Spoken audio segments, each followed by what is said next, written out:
सदानंदाचा येळकोट भैरवनाथाचे चांगबले. तर आज मी चाललोय आपल्या गावच्या भैरवनाथ महाराज मंदिराच्या प्रथम वर्धापन दिन सोहळ्याला. मग इथं आल्यावरती गाडी वगैरे लावली आणि पाहतोय तर इकडे कीर्तनाला मोक्कार गर्दी होती आणि गावचा कार्यक्रम म्हटल्यावर लहानापासून तर मोठ्यांपर्यंत सगळीच राहतात. मग मी आलो दर्शन घ्यायला आणि बोल बोल करता अख्खं एक वर्ष उलटलो.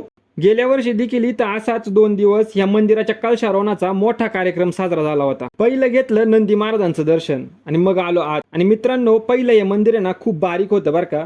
म्हणजे आत देवाचा गाभारा वगैरे ना एकदम साधा होता आणि आता सर्व मंदिराचा आत बाहेरून काम केल्यामुळे ना मंदिराला एक वेगळी शोभा आली. मग दर्शन वगैरे घेऊन ना मी आलो कीर्तन ऐकायला. आणि ह्या सोहळ्यानिमित्त आहे ना आपल्याला कीर्तनकार हबप अक्षय महाराज पिंगळे बीड यांचं आहे ना कीर्तन ऐकायचं भाग्य लाभलं.